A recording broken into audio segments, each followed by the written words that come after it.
12,000 రూపాయలు ఎకరానికి ఇచ్చేటువంటి కార్యక్రమాన్ని చేపట్టాం. దానికి సంబంధించి ఈ సంవత్సరం దాదాపు 18,000 కోట్ల రూపాయలు ఖర్చు పెట్టబోతా ఉన్నాం. భూమి లేని నిరుపేద కుటుంబాలకి ప్రతి కుటుంబానికి సంవత్సరానికి 12,000 రూపాయలు వారికి ఇంటికి ఇచ్చేటువంటి కార్యక్రమాన్ని కూడా చేపట్టాం. ఇందిరమ్మ ఆత్మీయ భరోసా పేరు మీద ఇటువంటి అనేక సంక్షేమ కార్యక్రమాలు పేదల పక్షాన రాష్ట్ర ప్రభుత్వానికి వచ్చేటువంటి రాబడిలోంచి ఈ పేదలకు ఉపయోగపడేటువంటి పథకాల్ని రచించి పెద్ద ఎత్తున మేము ఖర్చు పెడతా ఉన్నాం. వాటితో పాటు రాష్ట్రంలో ఉన్నటువంటి మహిళలందరికీ కూడా తలెత్తుకొని గౌరవంగా బతకాలనేటువంటి ఆలోచనతో రాష్ట్ర వ్యాప్తంగా ఏ ఊరు నుంచి ఏ ఊరికి ప్రయాణం చేసినా ఉచితంగా ఆర్టీసీ బస్సులో ప్రయాణం చేయటం కోసం ఈరోజు రాష్ట్ర వ్యాప్తంగా కూడా ఉచిత బస్సు రైడ్ని ఆర్టీ బస్సులో ప్రవేశపెట్టాం. ఇక్కడ ఉన్నటువంటి మహిళలందరూ కూడా ఉచితంగా ఆర్టీసీ బస్సులో తిరిగే కార్యక్రమాన్ని చేపట్టాం. 5 లక్షలు ఉన్నటువంటి ఆరోగ్యశ్రీని 10 లక్షల వరకు పెంచాం. 90 లక్షల కుటుంబాలు ఈరోజు రాష్ట్ర వ్యాప్తంగా ఈరోజు పెద్ద ఎత్తున దీని ద్వారా లబ్ధి పొందుతూ ఉన్నారు. అట్లాగే మనందరికీ తెలిసిందే పేదలకు ఇచ్చేటువంటి బియ్యం సంబంధించిన పథకం 90 లక్షల కుటుంబాలకి ఈరోజు మనం సన్న బియ్యం ఇస్తా ఉన్నాం. ఆ సన్న బియ్యంతో ఈరోజు ప్రతి కుటుంబానికి మేలు జరుగుతూ ఉంది. దీనిపైన దాదాపు 13,000 కోట్ల రూపాయలు రాష్ట్ర ప్రభుత్వం నుంచి ఖర్చు పెడతా ఉన్నాం. ఏ రకంగా చూసినా ప్రతి పథకం ప్రజల కోసం ప్రవేశపెట్టిందే, ప్రతి పథకం ద్వారా లబ్ధి ప్రజలకు చెందాలన్నదే మా ఆలోచన.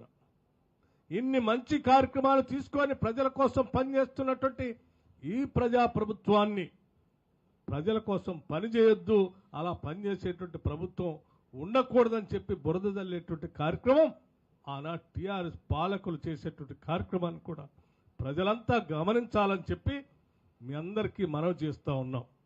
ఈరోజు చేపట్టినటువంటి ఈ కార్యక్రమాలన్నీ కూడా అదనంగా ₹1 కూడా పన్ను ఎవరి మీద వేయలేదు.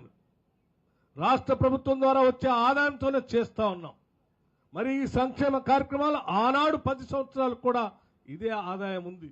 మరి ఇన్ని వేల కోట్ల రూపాయలతో చేసే ఈ సంక్షేమ కార్యక్రమాలకు సంబంధించిన ఈ వేల కోట్ల రూపాయలు ప్రజల కోసం ఖర్చు పెట్టకుండా వాళ్ళకై వాళ్ళు దోపిడీ చేశారు కాబట్టే ఈరోజు ఇందిరమ్మ ఇల్లు రాకుండా 10 ఏళ్లు పోయినాయి.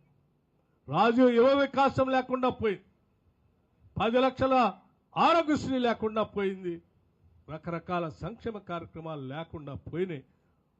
ఈరోజు ఈ రాష్ట్ర ప్రభుత్వం ప్రతి రూపాయి పోగేసి ప్రజల కోసమే పనిచేస్తుందని చెప్పి మీ అందరికీ నేను సవినయంగా మనవి చేస్తూ మరొక్కసారి నేను ఇక్కడ ఉన్నటువంటి శాసనసభ్యుడిని అట్లాగే పక్కన ఉన్నటువంటి శాసన సభ్యులు కూడా డాక్టర్ రామచంద్ర నాయక్ గారు కానీ, మురళి గారు కానీ, లేకపోతే రామదాస్ నాయక్ గారు కానీ, వీళ్ళందరూ నిత్యం ప్రజల కోసం పనిచేస్తున్నటువంటి పేద ప్రజల కోసం నిత్యం ఆలోచన చేస్తూ వారి దరఖాస్తులు తీసుకొని రాష్ట్ర ప్రభుత్వం దగ్గరకు వచ్చి ఆయా శాసనసభ నియోజకవర్గాల్లో ఉన్నటువంటి సమస్యల్ని రాష్ట్ర ప్రభుత్వం దృష్టికి తీసుకొని వచ్చి శాంక్షన్ చేయించుకొని వచ్చి ప్రజల కోసం నిత్యం పనిచేస్తూ ఉన్నారు. యువ శాసనసభ్యులు చదువుకున్నటువంటి వాళ్ళు, ఇటువంటి వాళ్ళు ప్రజా జీవితంలో 10 కాలాల పాటు ఉండాలని, వాళ్ళు నిత్యం ప్రజలకు సేవ చేసే కార్యక్రమంలో భాగంగా వారు ఏ సంక్షేమ కార్యక్రమాన్ని ప్రభుత్వ దృష్టికి తీసుకొచ్చినా వాటిని పరిశీలన చేసి సాధ్యమైనంత వరకు ఈ నియోజకవర్గాలకి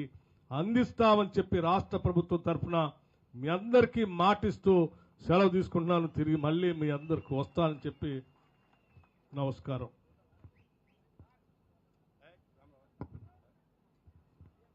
పిలవగానే వచ్చినటువంటి ప్రతి కార్యకర్తకు, ప్రతి మహిళా సోదరిమణికి అందరికీ కూడా పేరు పేరున ధన్యవాదాలు తెలియజేసుకుంటూ మరొకసారి అందరం కూడా ఒక ఫోన్ కాల్ తోటి మరింత స్పందించి వచ్చిన మీ అందరికి కూడా పేరు పేరున